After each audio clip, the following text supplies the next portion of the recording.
Student को मतलब वही है, मतलब उसी वीडियो को कंटिन्यू करके मैं बोलना चाहूंगा कि आप और भी ज्यादा मोटिवेटेड फील कर सकते हो इस वीडियो के बाद कि व्हाई शुड यू मतलब आपको क्यों परस्यू करना चाहिए एमए इकोनॉमिक्स।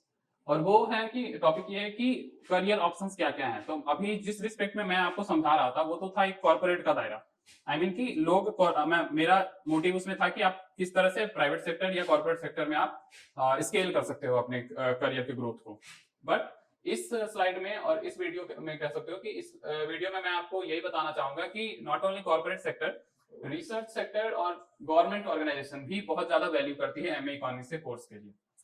मतलब आपको मैं फर्क इसलिए बताना चाह रहा हूँ कि बीए इकोनॉमिक्स करके बहुत सारी चीजें जो है, मतलब बहुत सारे जो इन एग्जाम्स हैं कुछ, और ये कुछ रिसर्च एरियाज हैं या कॉर्पोरेट सेक्टर में भी बीए इकोनॉमिक्स का उतना वैल्यू नहीं है। एमए इकोनॉमिक्स करने के बाद आपका वैल्यू बहुत बढ़ जाता है। तो अगर इन कॉलेजेस से आप एमए इकोनॉमिक्स करते हो तो आपके पास कॉर्पोरेट में 4 तरह के जॉब रोल्स हैं आपके पास। पहला तो डेटा एनालिस्ट पे, और data analyst average package is 10 lakh for economics grade. For economics grade it is 10 lakh. Data analyst, business analyst भी मोर और लेस सेम है, ये भी अराउंड 8 लाख के रखते हैं। कंसल्टेंट का थोड़ा ज्यादा रहता है, इनका एवरेज 16 लाख रहता है क्योंकि ये मैनेजरियल पोस्ट पे जाते हैं। और डेटा साइंटिस्ट भी थोड़ा सा ज्यादा, डेटा एनालिस्ट से थोड़ा सा ज्यादा 12 लाख इनका रहता है। तो ये था कॉर्पोरेट सेक्टर में कि एमए इकोनॉमिक्स, अगर इकोनॉमिक्स ग्रेड हो आप तो आपको क्या अपॉर्चुनिटीज हैं और क्या ग्रोथ मिल सकता है करियर में।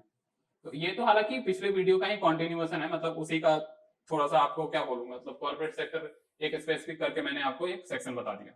बट एमए इकोनॉमिक्स करके आप इसी कॉर्पोरेट सेक्टर तक आप सीमित नहीं रह सकते हो। आपके पास दो और एरिया है, वो है रिसर्च एरिया और दूसरा है गवर्नमेंट ऑर्गेनाइजेशन, जो कि बहुत सारी गवर्नमेंट ऑर्गेनाइजेशन हैं जो कि एमए इकोनॉमिक्स के स्टूडेंट को बहुत ज्यादा वैल्यू देती है। पहले मैं रिसर्च वाले सेक्शन को फोकस कर रहा हूँ।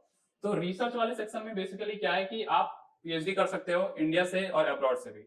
इंडिया में आपके पास टॉप इंस्टीट्यूशंस जेएनयू है, यूनिवर्सिटी ऑफ हैदराबाद है।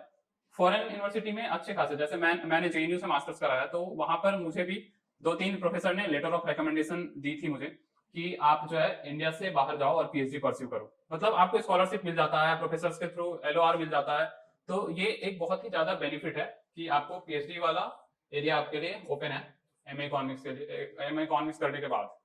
और अब एमफिल हट गया न्यू एजुकेशन पॉलिसी के आने के बाद, तो लोग पीएचडी को बहुत ज्यादा वैल्यू कर रहे हैं क्योंकि उनके पास अब टाइम नहीं है कि आप 1 साल 2 साल, पहले तो क्या होता था कि एमफिल करने के लिए स्टूडेंट जो है 2 साल अपना टाइम ले लेते थे फिर पीएचडी करते थे। तो उसका एक एक जो आप कह सकते हो कि बैकअप प्लान की तरह जो है ये तीनों काम करता है। वो है रिसर्च असिस्टेंट की जॉब, टीचिंग असिस्टेंट, आप असिस्टेंट प्रोफेसर अगर आप एलिजिबल हो, नेट आपके पास है तो असिस्टेंट प्रोफेसर बन जाओगे आप, और रिसर्च एनालिस्ट। तीन जो है आपको एमफिल का बैकअप मिल जाता है जिससे कि आपको एमए इकोनॉमिक्स के लिए पीएचडी अगर आप इंडिया से करना चाहो या अब्रॉड से करना चाहो, ये आपको हेल्प करेगा इस चीज में। रिसर्च असिस्टेंट के लिए बहुत सारी ऑर्गेनाइजेशन है, गवर्नमेंट की भी ऑर्गेनाइजेशन है, प्राइवेट ऑर्गेनाइजेशन भी है जो कि आपको हायर करती है। और सबसे अच्छा अभी इंस्टीट्यूट ऑफ इकोनॉमिक ग्रोथ है जो कि रिसर्च एनालिस्ट को, रिसर्च असिस्टेंट को, इन सबको रखती है और अच्छी अच्छी सैलरी देती है, अराउंड 60-70,000 पर मंथ। ये बहुत नॉर्मल है जो कि रिसर्च असिस्टेंट या रिसर्च एनालिस्ट को मिल जाता है। तो रिसर्च में ये सब एरिया है जो कि आप एक्सप्लोर कर सकते हो आफ्टर डूइंग एमए इकोनॉमिक्स। उसके बाद है गवर्नमेंट ऑर्गेनाइजेशन में। गवर्नमेंट ऑर्गेनाइजेशन में भी मैं थोड़ा सा इस चीज को एक्सप्लोर ज्यादा करना चाहूंगा क्योंकि मोस्टली मतलब नॉर्मली स्टूडेंट को ये पता है कि एक आईएएस की जो एग्जाम है यूपीएससी लेती है सिर्फ वही है और एक आरबीआई का है।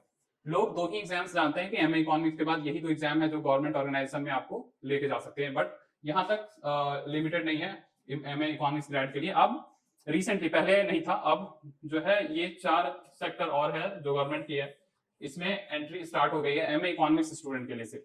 वो है सेबी ग्रेड ए का एग्जाम। सेबी जो है आपको पता है security exchange board of India, अब अपना एक एंट्रेंस कराने लगी है मोर और लेस सिमिलर टू आरबीआई की तरह। आरबीआई जैसे ग्रेड बी लेती है उसी तरह सेबी अपना ग्रेड ए का एग्जाम लेती है और ये नॉर्मली या तो इकोनॉमिस्ट का पोस्ट निकालती है या मैनेजर का पोस्ट निकालती है अपने यहाँ।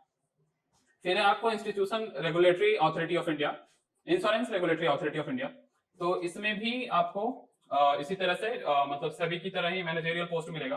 फिर पंजाब नेशनल बैंक भी सेम है। और अब जो है लेटरल एंट्री के थ्रू भी एमए इकोनॉमिक्स के स्टूडेंट को ले रही है यूपीएससी मिनिस्ट्रीज में। जैसे अभी recently ministry of external affairs में 5 वैकेंसी आई हुई थी इकोनॉमिस्ट के रोल के लिए, वो भी यूपीएससी अपने एडवर्टीजमेंट के थ्रू अभी रिलीज कर रहा है। मतलब लास्ट मंथ किया था इसने, मैंने इन सब चीजों को देखा था। और मेरा ये चीज बताने का एक और रीजन है कि आप अगर सोच रहे हो कि गवर्नमेंट बॉडी में जाने के लिए तो आप इस चीज के लिए ये रहो कि अगर आप एमए इकोनॉमिक्स के एंट्रेंस का तैयारी आप अच्छे से करते हो, खास करके जो अब सीयूईटी के आने से जो ये 3 चीज की रीजनिंग पार्ट, फिर आपको क्वांटिटेटिव एप्टीट्यूड, और फिर आपको एक इंग्लिश का जो अवेयरनेस का जो 3-4 टॉपिक है, वो अगर आपका बढ़िया से कवर रखा है तो आप जो है इनका जो ये सभी आईआरडीएआई, पीएनबी जो या आरबीआई का जनरल एग्जाम है उसमें बहुत हेल्प मिल जाएगा, क्योंकि एक पेपर जो है मेजर पार्ट को कवर करता है इन सारे टॉपिक्स को। तो इसलिए मैं बताना चाह रहा था, क्योंकि आपको ये चीज पता रहे कि आपको एमए इकोनॉमिक्स करने के बाद भी बहुत ज्यादा करियर ऑप्शंस है, और नॉट ओनली ये जो प्रिपरेशन अभी आप कर रहे हो ये अभी ही नहीं, फ्यूचर में भी आपको बहुत हेल्प करेगा। और मेरिट जोन में बहुत अच्छे से इस पार्ट को ध्यान दिया जाता है। डोमेन सब्जेक्ट भी बहुत सारे हैं, बट ये वाला पार्ट जो है आपको मेरिट जोन में स्पेशली इसके लिए बहुत सारे क्लासेस लगती हैं, और बहुत ही स्टीम्ड फैकल्टी है यहाँ की जो कि इस पार्ट पे काम कर रही है। तो आप खुद से देखो कि आपके करियर के ग्रोथ के लिए कितना सही है आप जो मैंने एक्सप्लेन करा है पूरा। तो आप इस चीज को करोगे तो निश्चित ही आपको एमए इकोनॉमिक्स का एंट्रेंस भी बहुत अच्छे से हो जाएगा और आपके करियर का ग्रोथ भी बहुत सही रहेगा।